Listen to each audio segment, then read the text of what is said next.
তোর বাসায় গেলে তো গেছে এদের মধ্যে চক্র আছে, এর কাছ থেকে এদের চক্রতে মালিকা কেড়ে নিছে। এটার এই পাশে হচ্ছে বাংলাদেশ, এই পাশে হচ্ছে ইন্ডিয়া। ফ্রিতে চাপাই পর্যন্ত নেওয়া যাবে।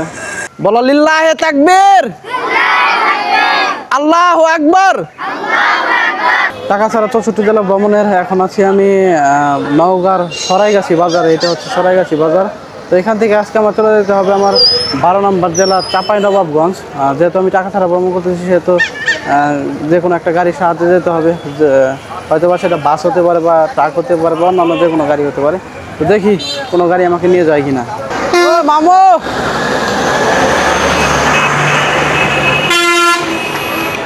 তো সামনে নিয়ে যাওয়া যাবে ভাই? হ্যাঁ সামনে যাবেন না? না ভাইয়া ওতে যাবো না। আচ্ছা ঠিক আছে। অনেকক্ষণ এখানে দাঁড়াই আছি কিন্তু চাপায়ের কোনো গাড়ি পাচ্ছি না। অবশ্য আমি যখন এখানে আসছিলাম তখন একটা গাড়ি ছিল, তখন আমি প্রিপারেশন নেওয়ার আগে আমার সেই গাড়িটা চলে গেছে আর কি। তো দেখি কতক্ষণ দাঁড়াই থাকতে হয়। এখান থেকে সরাসরি চাপায়ের কোনো গাড়ি পাচ্ছি না। অনেকক্ষণ দাঁড়াইছিলাম প্রায় 1 ঘন্টার মতো, তারপরে কোনো গাড়ি পেলাম না। এখন আমাকে এই অটোতে যেতে হবে, ছোটো অটোটা। আমি যেহেতু ছোটো কোনো গাড়িতে ফ্রিতে যাওয়ার ট্রাই করি না, বড় গাড়ি ছাড়া ট্রাক বা বাস বা অন্যান্য বড় গাড়ি ছাড়া ছোটো কোনো গাড়িতে আসলে ফ্রিতে যাওয়ার ট্রাই করা হয় না। কারণ সব গাড়িতে প্যাসেঞ্জারই যাইতে পারে কম, আর তারা ফ্রিতে হয়তো বা নিতেও চায় না। তো যাই হোক, এই গাড়িতে করে চলে যাব রোহানপুর পর্যন্ত। ওইখান থেকেই আবার চাপাই যাওয়া যায় আর কি। ওইখান থেকে দেখবো কোনো বাসে বা ট্রাকে যাওয়া যায় কিনা। সরাইগাছি বাজার থেকে গাড়িতে উঠছিলাম, সেখান থেকে আসছি এখন আড্ডা বাজার আছে। এটা হচ্ছে আড্ডা বাজার। রোহনপুরের রাস্তা আসলে ওই দিকে, যার কারণে রোহনপুর যাওয়া হয় না। এই দিক দিয়ে মূলত আমি চাপাই যাব। তো সরাইগাছি থেকে আড্ডা বাজার পর্যন্ত আসছে 20 কিলোমিটার, ভাড়া নিয়েছে 40 টাকা, যেহেতু ছোটো গাড়ি যার কারণে ভাড়া দিয়ে উঠাইছে।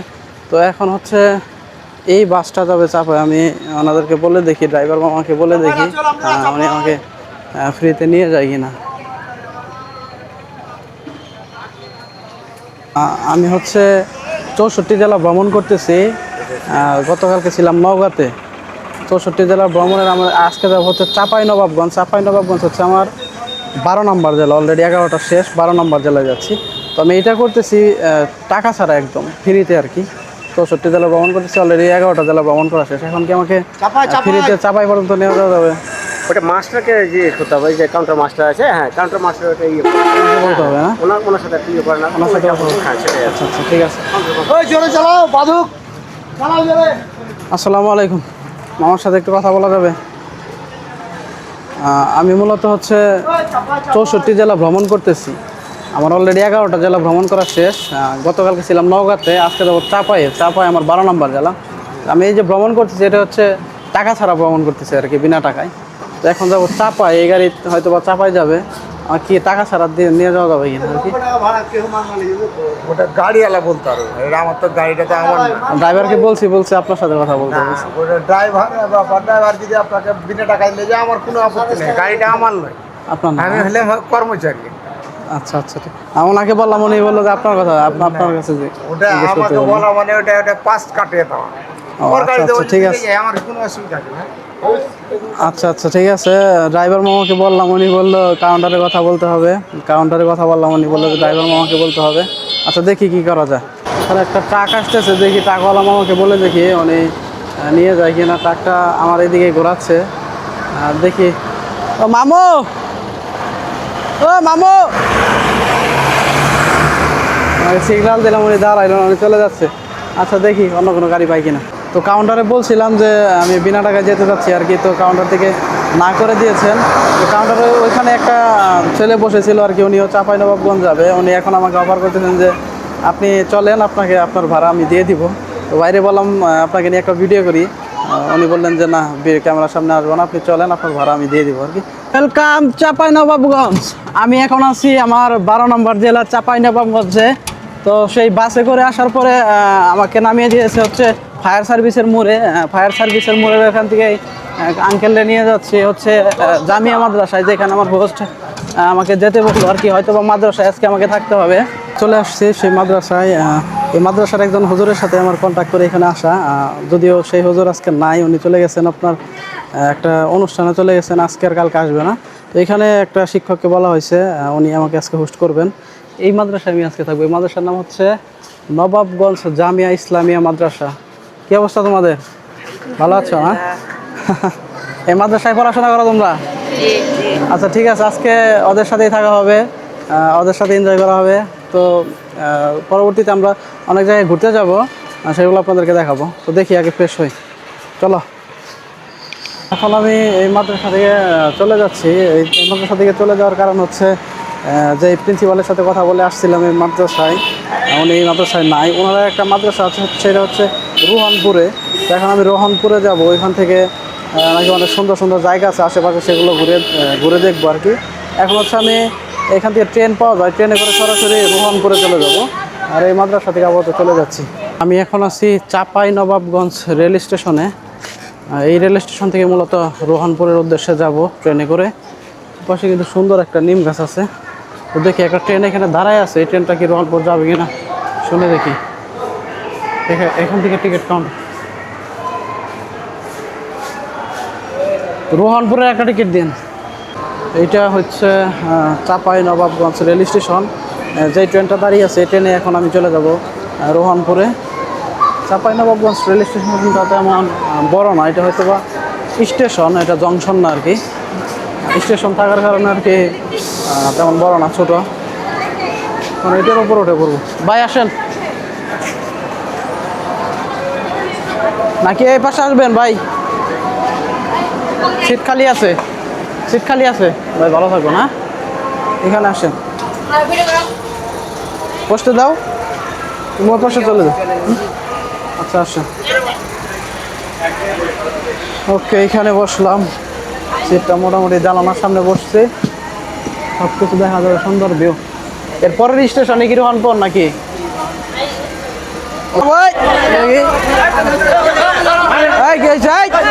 কি হয়েছে তোমাদের? কি হয়েছে? কি হয়েছে? ওকে মাল লাগে না তুমি? মাল লাগে না রে, মাল লাগে না। বাসা কোথায়? কি জন্য তোর বাসা এখানে দেখিয়েছে? মাল লাগে না রে, তুমি মাল লাগে না?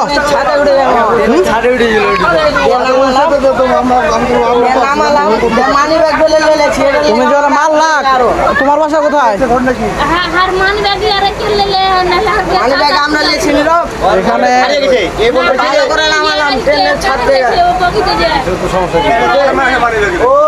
এদের মধ্যে চক্র আছে, এর কাছ থেকে এদের চক্রতে মালিব্যাগ কেড়ে নিছে। মালিব্যাগ নিয়ে নিয়ে আমরা মালিব্যাগ নিয়ে নিই না, এই ছেলেটা বলতেছে যে এদের এরাই আমার মালিব্যাগ গেলেছে, এদের চক্র আছে। মালিব্যাগ নিয়ে নিও মামা, হ্যাঁ মানিব্যাগ দিয়ে দাও।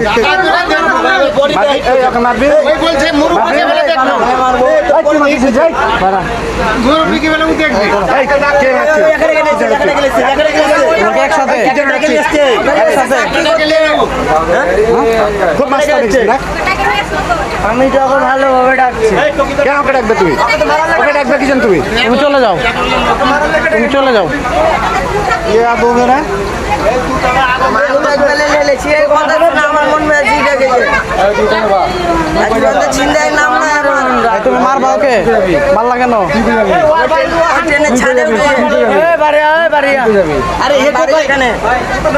ট্রেনে কেন তুমি? ট্রেনে কেন? বাড়ি এখানে, ট্রেনে কেন?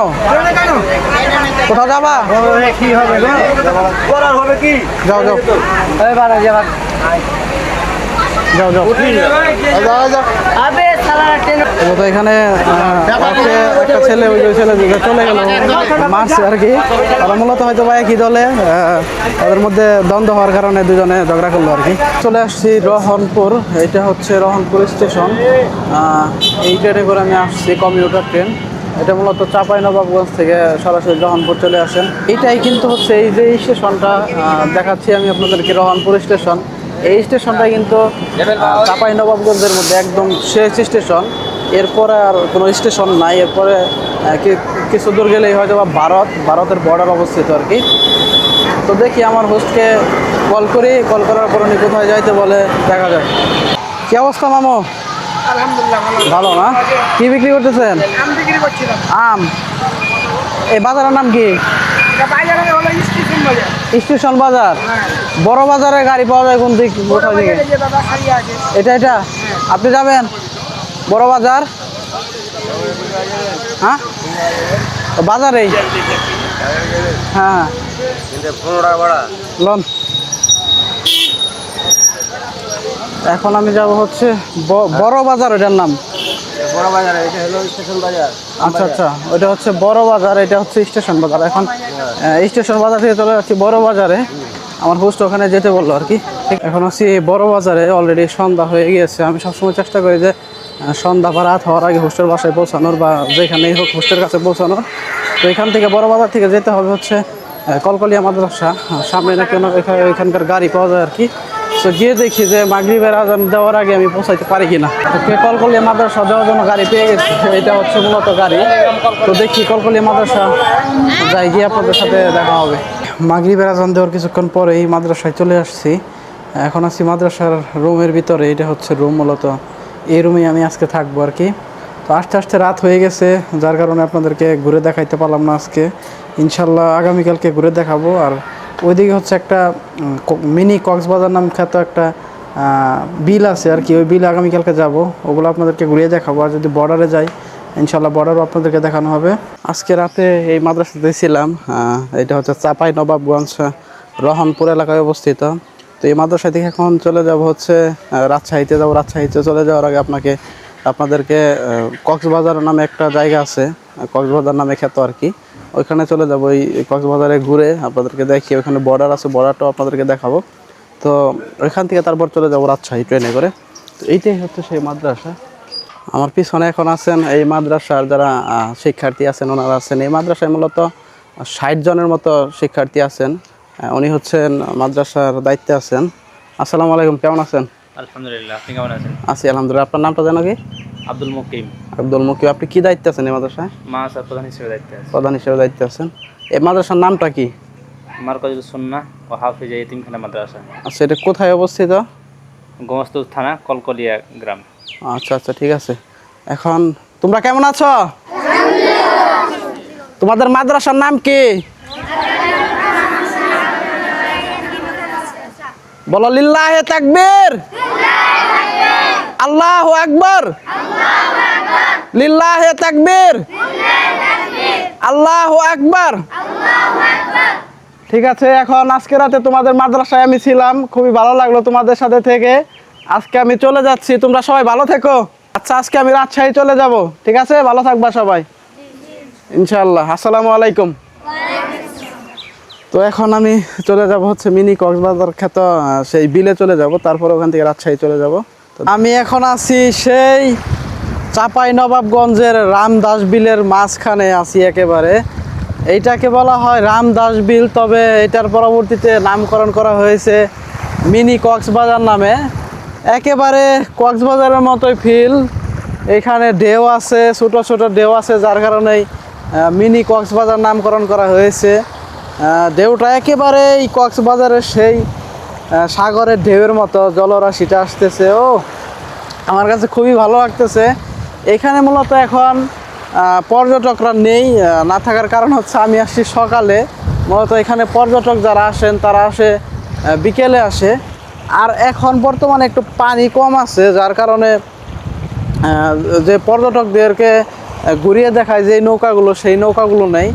যখন পানিটা একটু বাড়ে তখন পর্যটকও বাড়ে, নৌকা থাকে, তখন এখানে দোকান বসেন বিভিন্ন ধরনের। আপনারা যদি এখানে আসতে চান তাহলে অবশ্যই জুলাই বা আগস্টের দিকে আসবেন। আগস্ট থেকে অক্টোবর পর্যন্ত কিন্তু এখানে প্রচুর পরিমাণে পানি থাকে, প্রচুর পরিমাণে পর্যটক আসে এখানে। আর ওই পাশে হচ্ছে ইন্ডিয়ান বর্ডার। ইন্ডিয়ানের বর্ডারের এই আশেপাশে যে দেখতে পাচ্ছেন যে ক্ষেতগুলো আছে, এগুলো কিন্তু আর কয়েকদিন পরে হয়তো বা পানি উঠে ভরে যাবে। একদম তখন কক্সবাজারের মতোই লাগবে যখন পানি উঠে ভরে যাবে আর কি। আমরা একটু পরে চলে যাব সেই ইন্ডিয়ান বর্ডারের কাছে চলে যাব। আর এই পাশে কিন্তু অনেক গবাদি পশু, গরু পালন করতেছে, হাঁস আছে, হাঁস বিড়ে তারা রেখে দিয়েছেন। ওই পাশে আছেন গরু, এই পাশে অনেক গরু আছেন, যারা এই বিলের মাঝখানে যে ক্ষেতগুলো আছে, যে ক্ষেতগুলোতে এখনও পানি ওঠে নাই, সেই ক্ষেতগুলোতে গরু ছেড়ে দেন। গরু ছেড়ে দেওয়ার পরে যে ঘাসগুলো আছে, সেই ঘাসগুলো কিন্তু গরু খেয়ে তারা লাইনে লাইনে চলে যায় বাসার দিকে। এইটাই হচ্ছে সেই মিনি কক্সবাজার। তো এখান থেকে আমরা এখন সরাসরি চলে যাব ইন্ডিয়ান বর্ডারের কাছাকাছি। আমার সাথে আছেন ভাই আছেন, ওনার সাথে আসা হয়েছে মোটরসাইকেল নিয়ে। আমি এখন আছি একেবারে ইন্ডিয়ান জিরো পয়েন্টে আছি, যেখানে দাঁড়িয়ে আছি। এটার এই পাশে হচ্ছে বাংলাদেশ, এই পাশে হচ্ছে ইন্ডিয়া, একেবারে বর্ডারে আছি। ওইখানে আছেন কাঁটাতারে বেড়া ওই পাশে, আর ওই দিক দিয়ে কিন্তু একটা রাস্তা গেছে, ওই যে দেখতে পাচ্ছি যে সাইকেল চালিয়ে কিন্তু ইন্ডিয়ান লোকরা ওই দিক দিয়ে যাচ্ছেন, কাঁটাতারের ওই পাশে যে রাস্তাটা অবস্থিত। আর এইখানে যে কৃষকরা কৃষিবাদ চাষাবাদ করতেছে, এনারা কিন্তু বাংলাদেশি। এই পাশে হচ্ছে যে ক্ষেতগুলো আছে এগুলো হচ্ছে বাংলাদেশি ক্ষেত, এই পাশে হচ্ছে ইন্ডিয়ান ক্ষেতগুলো। ওখানে একটা ইন্ডিয়ানদের সেই ওয়াচ টাওয়ার আছে, যেখান থেকে হয়তো বা আমাকে তারা দেখতে পাচ্ছেন। কোনো এক সময় কিন্তু এই কাঁটাতারের বেড়াটা ছিল না, তখন এই পারের মানুষ ওই পারে যাইতে পারতো, ওই পারের মানুষ এই পারে আসতে পারতো, কোনো সমস্যা হইতো না। যখন দেশটা ভাগাভাগি হয় আর কি, তখনই কিন্তু এই কাঁটাতারের বেড়াটা তারা দিয়ে ফেলছেন। তো দেখা যাক, আমার সাথে আছেন ভাই আছেন, ভাই আমাকে মূলত এখানে নিয়ে আসছেন। আপনারা তো বাংলাদেশি নাকি? হ্যাঁ, ওইখানকার। আচ্ছা, ইন্ডিয়ান বর্ডারের কাছে আপনারা কৃষি চাষাবাদ করতেছেন। ইন্ডিয়াতে যাওয়া হয় নাই কখনো? হ্যাঁ, ইন্ডিয়াতে যাওয়া হয় নাই? যাওয়া হয়, কিন্তু কাঁটাতারে বেড়া থাকে আর কি, ওই পর্যন্ত যাওয়া হয়। এই সকালের খাবার খাচ্ছেন নাকি? সকালের ও, এখন খাইতেছেন কোথায়? এখানে খেত নাকি? এটাই। আচ্ছা, এখানে হচ্ছে ইন্ডিয়ান বর্ডার, ওই পাশে তারা ইন্ডিয়ান বর্ডারে কৃষি কাজ করতেছেন আর কি, ক্ষেত চাষাবাদ করতেছেন। ইন্ডিয়াতে নাকি মাঝে মাঝে যাওয়া হয় আর কি কৃষিকাজের ক্ষেত্রে, কিন্তু কাঁটাতারের এই পাশে আর কি। ওনারা এখন সকালে নাস্তা করতেছেন। এই পাশে কিন্তু একটা নদী আছে, নদীটা হচ্ছে সরাসরি ইন্ডিয়া থেকে বাংলাদেশে ঢুকে পড়ছে আর কি। নদীর মধ্যে যে মাছগুলো আছে, সেই মাছগুলো কিন্তু তাদের কোনো বাধা নাই, তাদের কোনো ব্যারিকেড নাই, তাদের কোনো বেড়া নাই। তারা কিন্তু যখন মন চায় ইন্ডিয়াতে যেতে পারে, যখন ইচ্ছা করে আর বাংলাদেশে আসতে পারে। কিছু কিছু সময় দেখা যাচ্ছে যে ইন্ডিয়া থেকে মাছগুলো বাংলাদেশে আসছে, সেই মাছগুলো জেলেরা বা যারা এখানে জাল ধরেন তারা কিন্তু ধরে বাসায় নিয়ে খাচ্ছে ইন্ডিয়ান মাছগুলো। আর বাংলাদেশের মাছগুলো ওই পাশে গেলে তারা কিন্তু ধরে খাচ্ছে। তো মাছের ক্ষেত্রে কোনো ইন্ডিয়া বা বাংলাদেশের কোনো ভেদাভেদ নাই, তারা যখন যেই দেশে যাবে সেই দেশেরই লোক বা সেই দেশেরই মাছ। তো এখন যেহেতু আমি চলে যাবো রাজশাহী, তো এই ভিডিওটা এখানেই শেষ করতেছি। সকলে ভালো থাকবেন, সুস্থ থাকবেন, আল্লাহ হাফেজ, দেখা হবে নতুন কোনো ভিডিওতে।